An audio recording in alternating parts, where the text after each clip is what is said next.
Hello friends, आपका स्वागत है BL क्रेज़ी लवर में और ये इस स्टोरी का पार्ट 9 है।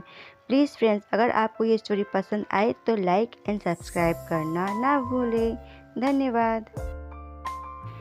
कहानी की शुरुआत में हम देखते हैं कि सुबह का समय है। जेवू हियोजिन को आवाज़ आया कहता है, हियोजिन नाश्ता तैयार है, और नाश्ता चमक रहा होता है। जेवू हियोजिन से कहता है, हियोजिन ये लो और इसे एंजॉय करो। बेचारी की हालत देखो, ऐसा तो होना ही था। रात को मुजिन से जो मिलने गया था, कितना भयानक लग रहा है। नाश्ते को देख के हियोजिन मन में सोचता है, क्या आज दावत है? और मुझे नहीं लगता कि 3000 रुपये में ये सब कवर हो सकता है। ये तो बहुत ज़्यादा है। और इतना सारा खाना चमक रहा था। तब हियोजिन जेवू को कहता है, तुम तो कह रहे थे कि बचा कुचा खाना होता है, क्या इसे तुम बचा कुचा कहोगे? चोरी पकड़ में ना आए इस वजह से जेबू फेक हंसी हंसते हुए कहता है, अरे ये तुम्हें तो पता ही होगा ना कि कुकिंग करने से स्ट्रेस कम होता है, इस वजह से। अब चलो अभी से खाना शुरू करो। फिर हियोजिन मन में चिल्लाते हुए कहता है, झूठे, और मुझे कैसे पता चलेगा? तुमने कभी ऐसा कुछ किया ही नहीं।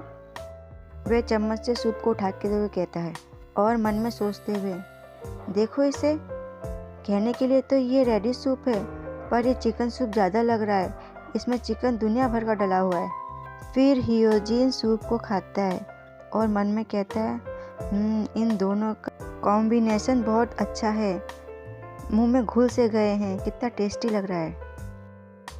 उसकी नज़रें एकदम से जेबू पर पड़ती है, जो कि उसे देख रहा होता है, और जेबू सोचता है ये ऐसे क्यों देख रहा है। हियोजिन को खाते देख जेबू को बहुत खुशी हो रही थी।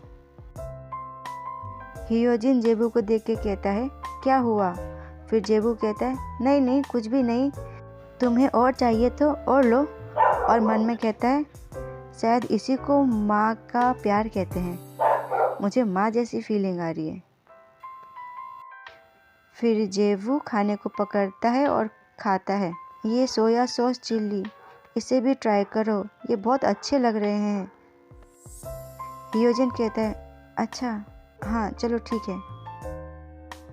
फिर वे उसे खाता है और जेबू कहता है, क्या हुआ, कैसा लग रहा है? क्या तुम्हें ये पसंद आया? क्या तुमने ये चिकन बनाया है? हाँ, क्यों? तुम्हें तो ये पसंद है ना?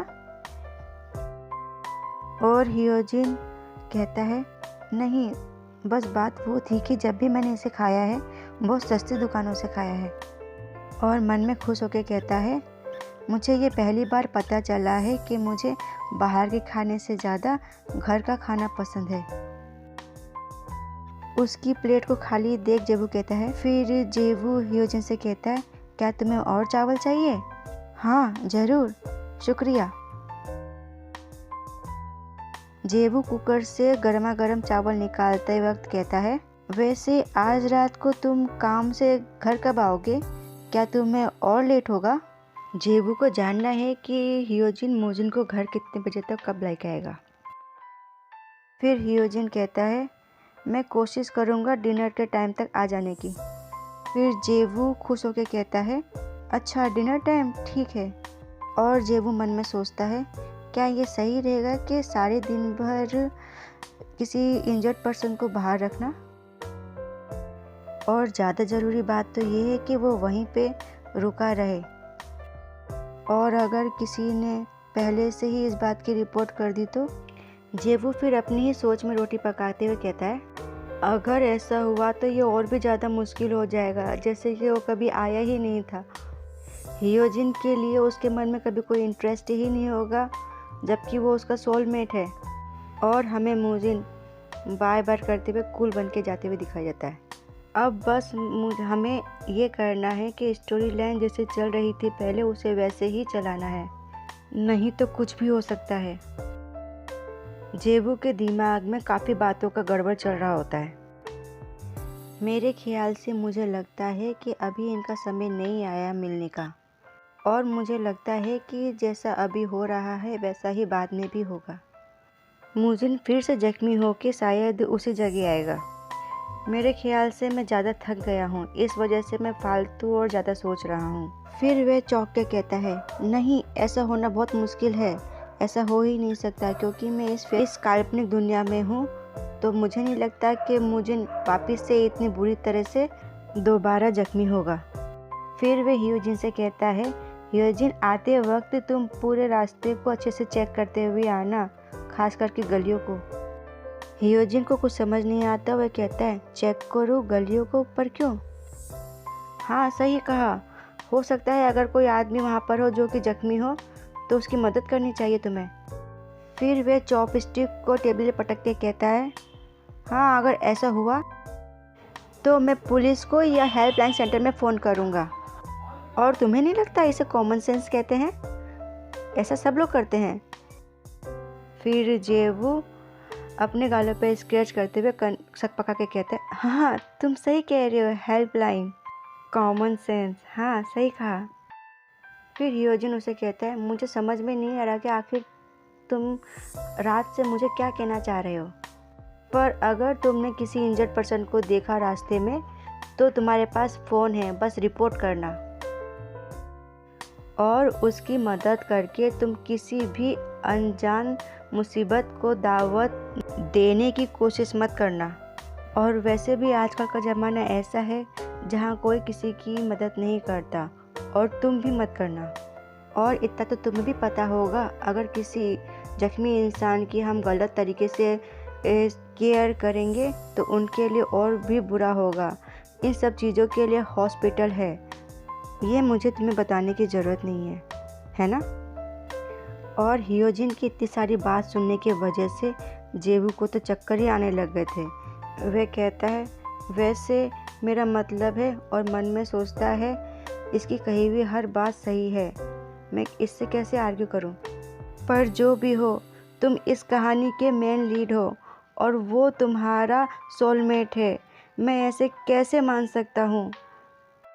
फिर वह सोचता है, आखिर मैं कैसे इस कहानी को वापस से इसके ट्रैक में लेकर आऊँ? मुझे क्या करना चाहिए, मैं क्या करूँ? तभी हियोजिन अपने टी शर्ट की बाजू को ऊपर करता है और जेवू से देखता है। जेवू हियोजिन को चौंक के देखता है और कहता है, तुम ये क्या कर रहे हो? तुम जाओ अपने काम पे, ये सब मैं कर लूँगा। तो हियोजिन उसे पीछे करके कहता है, इतने अच्छे खाने के लिए मैं इतना तो कर ही सकता हूँ। जेबू फिर उसे कुछ नहीं कह पाता, बस उसे देखता है और कहता है, थैंक्स। फिर हमें इनका प्यारा दरवाज़ा दिखता है। फिर हियोजिन और जेबू घर के बाहर दरवाजे पे होते हैं और जेबू हियोजिन से कहता है, इस टिफ़िन को लाना भूलना मत। और हियोजिन कहता है, ठीक है, चलो अब मैं चलता हूँ। फिर जेबू उसे खुश होकर बाय करता है। जेबू बच्चों को आवाज़ लगाता है, चलो बच्चों, अब उठ जाओ, टाइम हो गया है। और बच्चे नींद में उठते हैं। फिर वे बच्चों को नाश्ता करवाता है, पर अभी भी उसके दिमाग में वही बातें चल रही होती है। बच्चों को स्कूल छोड़ने के बाद मुझे मूजिन को जाके देखना चाहिए। मुझे तो ऐसा लगता है जैसे मैंने उस इंसान को भगवान भरोसे मरने के लिए छोड़ दिया जो कि पूरी तरीके से जख्मी है। हियोनवू और वूही स्कूल जाते वक्त जेबू को बाय कहते हैं और जेबू भी कहते हैं, तुम्हारा दिन अच्छा जाए। अब बस मेरा थोड़ा सा काम बाकी है, वो भी सुपरमार्केट जाने का। फिर वहाँ से आते वक्त मैं एक झलक उसे भी देख लूँगा। हाँ, बस ठीक है, बाकी मैं इस चीज़ में ज़्यादा इन्वॉल्व नहीं होऊंगा। फिर हमें सुपरमार्केट दिखाया जाता है और जेबू का थैला जो कि फल फ्रूट से भरा पड़ा है। जेबू उसे हल्की सी झलक से देखता है और सोचता है, क्या वो अभी भी यहाँ पे है? हाँ, वो यहीं पे है और वह अभी भी सांसें ले रहा है। मुझे लगता है कि उसकी चोटें काफ़ी गंभीर है, तभी तो वो अभी तक बेहोश है। और जेबू उसे अच्छे से घूर के देखता है। आखिर इस मोहल्ले में हो क्या रहा है? ऐसा व्यक्ति जो कि चोट लगने के कारण बेहोश है, उसकी मदद करना बहुत मुश्किल है, पर फिर भी क्या ये सही रहेगा कि मैं उसे यहीं पे छोड़ दूं जब तक कि हियोजिन नहीं आता? ये लगभग पूरा दिन होने ही वाला है। ओह, अगर वह ऐसे ही मर गया तो? ओह, क्या करूं मैं? और टडा! तभी मोजिन अपनी आंखें खोलता है और वे जेबू को देखता है घूर के, और जेबू की आत्मा मुंह से बाहर, ओह ये उठ गया, मैं तो गया। फिर वे मन में चिल्लाते हुए कहता है, मुजीन जग गया और वे मुझे ही देख रहा है अभी, मैं क्या करूं। वे कपकपे हाथ से इमरजेंसी कॉल मिलाता है और वे मन में चिल्लाते हुए कहता है, अभी मुझे सबसे पहले शांत होने की ज़रूरत है। आखिरकार मैंने ह्यूजिन और मुजिन के डेस्टिनी के में इंटरफेयर कर ही दिया, अब मैं क्या करूं। और तभी उसे एक आवाज़ आती है, रुको, जिससे जेबू पूरी तरह से चौंक जाता है। मुजिन तीखी हंसी हंसते हुए, ये जो तुम कर रहे हो, तुम्हें इसके नतीजे की चिंता नहीं है। जेबू फिर से मन में, ये तो वाकई में दिख रहा है कि ये हंस रहा है, पर इसकी स्माइल बहुत स्केरी है। जेबू फेक हंसी हंसते कहता है, सब ठीक है, मैं तुम्हें हर्ट नहीं करूँगा, मैं बस एम्बुलेंस को कॉल करने की ट्राई कर रहा था। फिर मुजिन कहता है, अपने आप को बचाओ, और वो उससे इशारों से अपने तरफ आने के लिए कहता है। और यहीं पे ये स्टोरी होती है समाप्त। Please friend like and subscribe करना ना भूलें। धन्यवाद।